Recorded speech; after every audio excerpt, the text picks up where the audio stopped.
Hi everyone, just want to update you on what many of you have already heard about. So I injured my left hamstring yesterday, so I just want to do two things in this video. Just update you exactly on what happened, and secondly, to share with you kind of some spiritual lessons that have occurred to me during this time. So first of all, yesterday I was just weightlifting around 6 p.m. This. Here you go. Try again. Yes, that should be fine.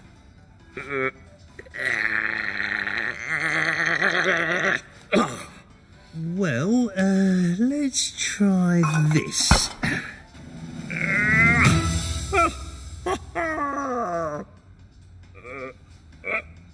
Good.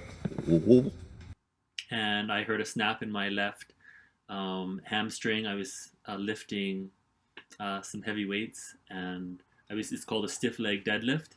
And so when I heard it snap, I dropped the weights, fell to the ground. I called Father Pierre for help, and then he called the office staff that was downstairs.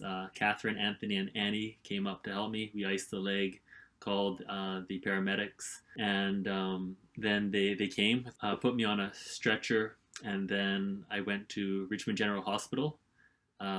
Waited there for some time, not too bad, and then had some X-rays. The doctor came, told me that I haven't broken anything, but he believes the left hamstring, I tore a muscle, but thank God I've got full mobility, and he believes I just need to give it time to heal.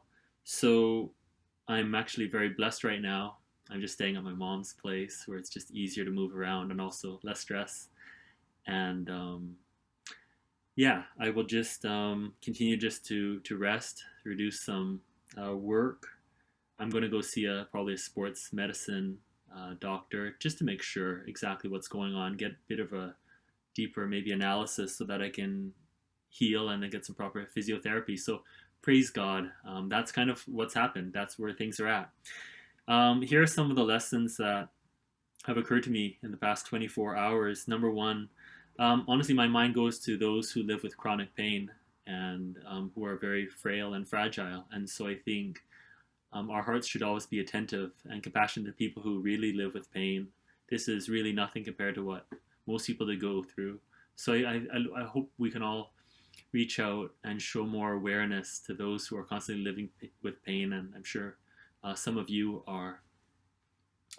Number two, really, I think this injury is my fault. So for the past 7 weeks, I've been exercising quite vigorously, always pushing my limits, which of course that is good, but I haven't been stretching as much. So I think I normally love stretching. I can stretch for up to an hour. I just enjoy it so much.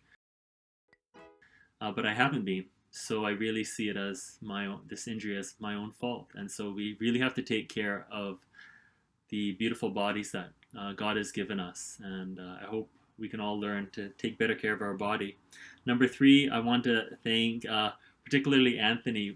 Yesterday when I was on the ground and in a lot of pain, Anthony showed a lot of compassion, just putting the ice under my leg and making me laugh. Anthony is incredibly funny, and he has that gift, and he could kind of distract me. So I praise God for his help.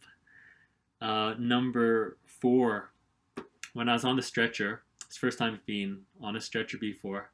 I actually thought about a Simpsons episode where Homer's on a stretcher. It's very funny, and he's getting his head hit against the wall. I hope we can actually show the video. And then when he gets put into the ambulance, the ambulance hits a tree and he falls back down the ravine. I thought it's hilarious. Number five, when I was in the ambulance, the paramedic said, "Would you like some painkiller?" And he gave me the laughing gas, and I've never had that before. And I remember thinking, well, it's not really taking away the pain, but I feel numb in my extremities and in my feet. And then I started laughing. Of course, uncontrollably. I didn't feel anything. Is this real life?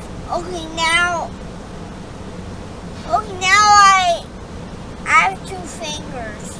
It's be very sad that a lot of people are quite unhappy in life, that they need to numb their pain. Of course, there are times when we want to distract ourselves from from our difficulties in life and not think about our worries. But it's very sad when we have to artificially create happiness because our lives are so empty. So my heart really went out to a lot of people who might be on drugs or using alcohol or video games or pornography, on social media all the time because their lives are so empty.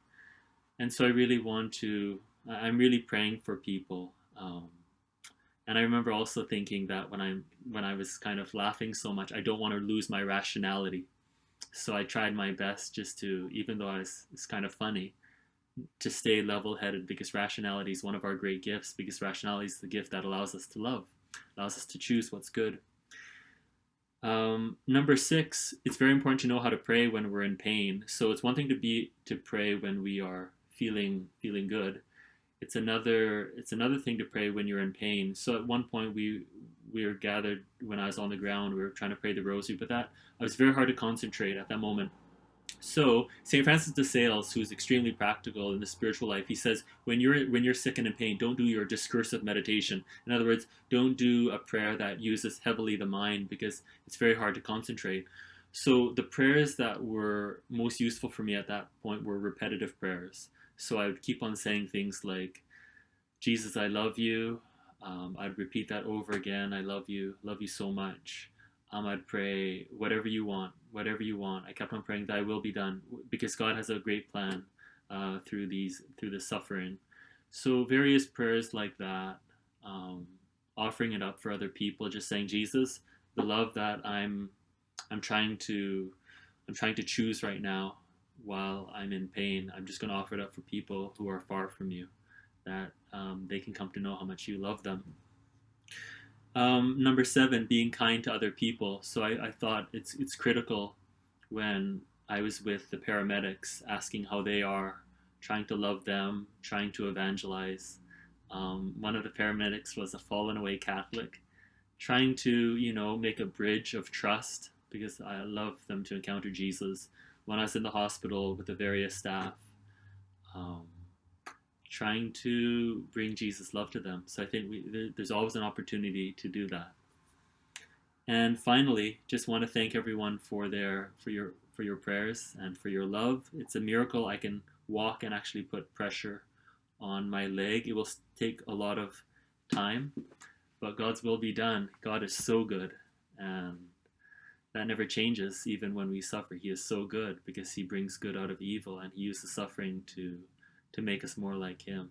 So don't be surprised tomorrow when you see me on crutches during Mass, and we'll talk to you all later. God bless.